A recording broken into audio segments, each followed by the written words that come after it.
Hi, Phil Aston here from Mouse Magazine with another unboxing video.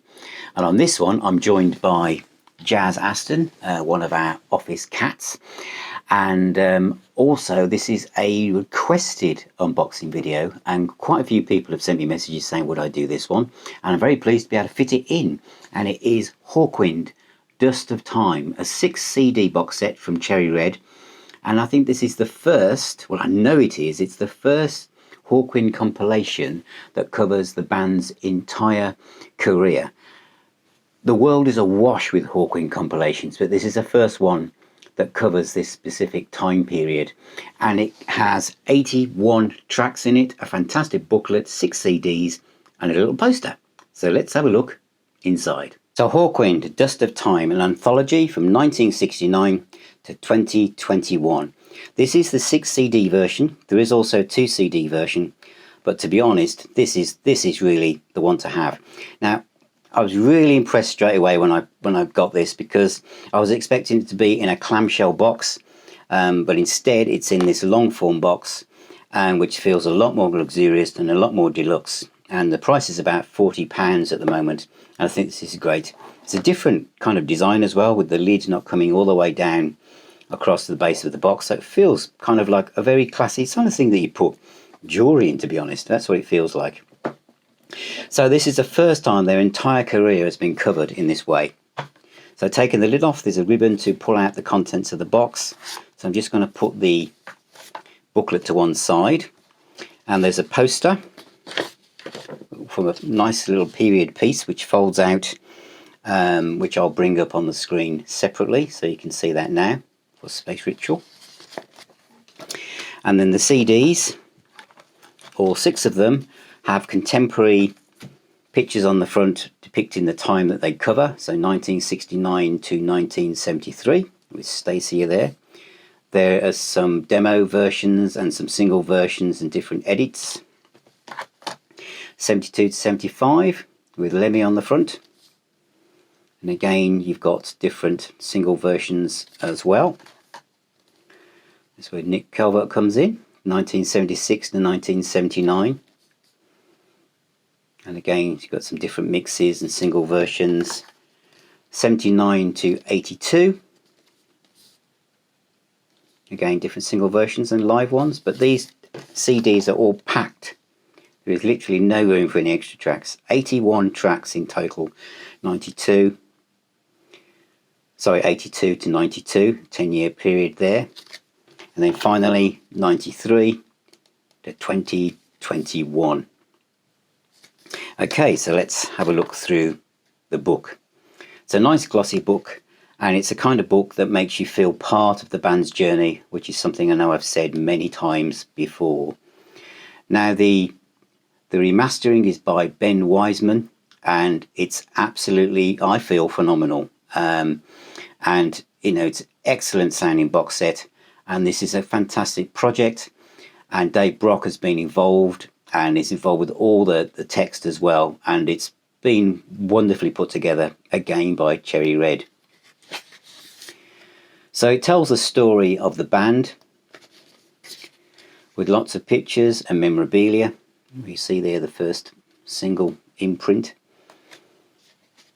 on Liberty, and I remember buying that pictured single back in the day when I was a young teenager. In those days in the UK, you didn't get many singles with covers, so it was quite unusual to find that at the time. And it goes through the whole story. It's a great picture of Lemmy there with the band.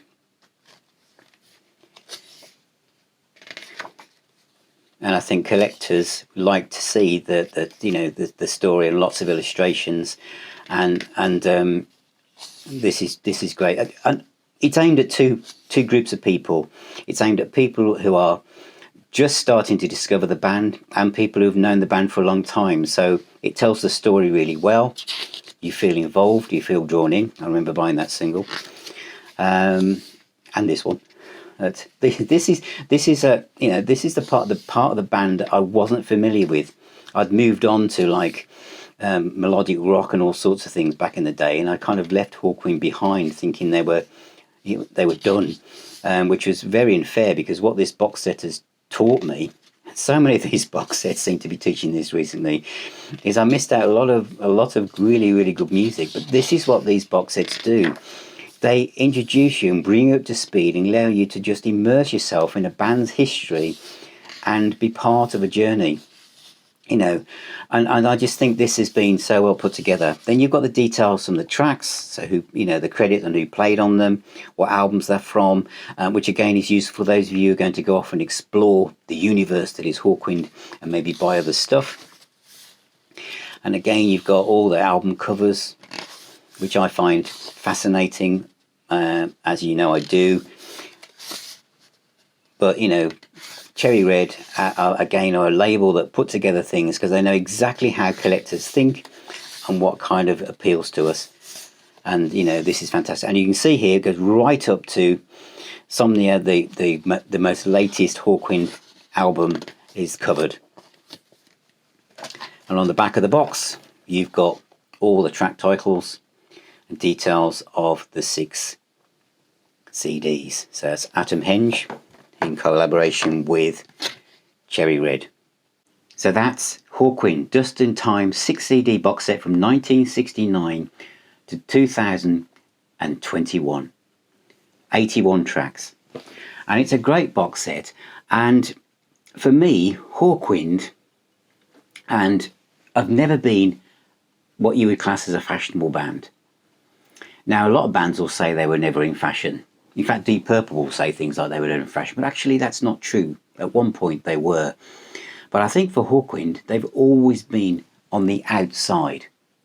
When I was growing up and I heard Silver Machine in 1972, I was about 13 years of age. And to me, they were something from the 60s. They sounded like they were some kind of hippie psychedelic band. They were always on the outside, but they never went away. And, those first early albums from the 70s, again, another band where doing 2 albums a year was the norm.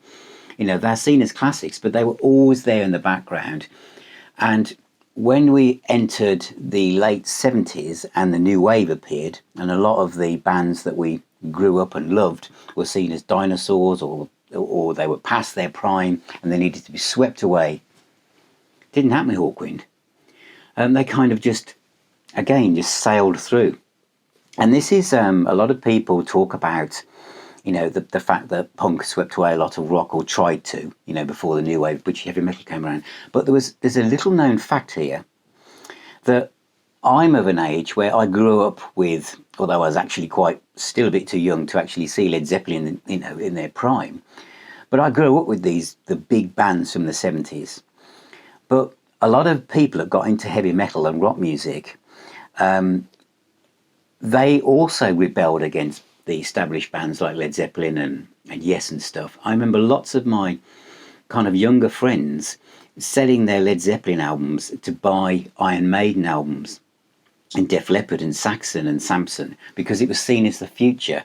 Now, the reason why I mention this is, again, it didn't affect Hawkwind. These same people who are getting rid of their Zeppelin albums to concentrate on Iron Maiden and the new wave of British heavy metal, they were Hawkwind fans. Warrior on the Edge of Time was seen as a classic. I had a friend who painted that album cover on his wall, and he was a lot younger than me. And the other thing I think is that a lot of Hawkwind albums, the vocal delivery in Hawkwind always had a kind of a snarl to it, like an attitude to it. And if you listen to, a lot of Hawkwind, there's almost a punkish John Lydon kind of delivery in some of the vocals. Now, you may not agree with me on that, but have a listen.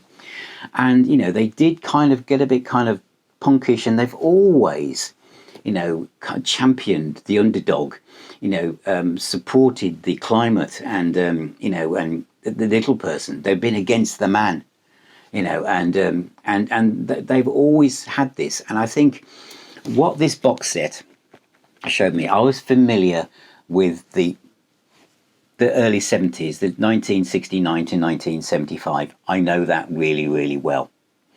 And, to me, that is Hawkwind. Now, in the late 70s and early 80s, I bought some singles, as I mentioned during the unboxing, and so I knew some of those tracks, you know, as they kind of went a bit more kind of, you know, the new age British heavy metal, and they were kind of sailing along with that. The bit that this box set has introduced me to is the later stuff, and what it kind of, you know, signifies to me is just how Hawkwind cannot be classified. They cannot be put in a pigeonhole. It's a bit like saying, what did Jethro Tull sound like? Or they sound like Jethro Tull. What do King Crimson? They sound like King Crimson. Hawkwind sound like Hawkwind. And if you want to know what they sound like, you have to listen to Hawkwind to get a feel. There is nothing else like them. And what this box set has also illustrated to me is that, you know yourselves, as you collected music, that depending on the fashions at the time, bands are influenced by what's going on around them. You know, Def Leppard and Slang, for instance, in the 90s, you know, worried about how grunge and new metal was affecting things. Kiss did the same. Hawkwind? Nope. They just carried on. I doubt if they even looked out the window to see what goes on half the time. Perhaps they just check the weather, see if it's okay to do an open air festival. But they just do what they do. You know, Dave Brock just does Hawkwind, and all those that sail in the Hawkwind ship, you know, they just do what they want to do. And that's really, you know, obvious from the kind of the album titles, the track titles. You look at this and you can't tell what period they're necessarily from. They are a unique experience. What I've enjoyed most about this was discovering the tracks I didn't know, feeling that Hawkwind were kind of, they turned off in one direction while I went in another. That box sets like this help you see all the threads and realise that, you know, the starship that is Hawkwind, you know, space rock is probably their closest thing because of their sci-fi imagery, is that the whole adventure that they've had and are still having with Dave Brock at the helm is well worth listening to. And I really enjoyed this. So I think I'm going to recommend it. And if you are a Hawkwind fan, you're probably staring at me through the screen going, got it, I agree with him. And if you're not, it's a great place to start. The final thing I touched on while I went through the unboxing is the sound.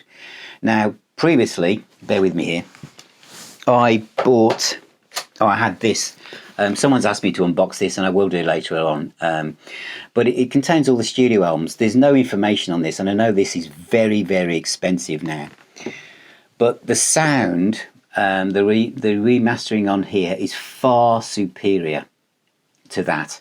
So I would recommend that, you know, especially on the early stuff where the dust and the kind of blanket has been pulled off the kind of rhythm section is what some of the early Hawkwind albums kind of can sound like, really, depending on your system, of course. But the sound on this is impeccable, and so it's highly recommended. So thank you for watching. Thank you for subscribing. Thank you for ringing that little bell thing down there so you don't miss out on any of my future videos. Thank you for checking the website out, and Twitter and Instagram and the Facebook group. And thank you for many of you are now starting to become patrons of the channel and of Now Spinning Magazine itself. I really appreciate it, and I shall see you on my next video.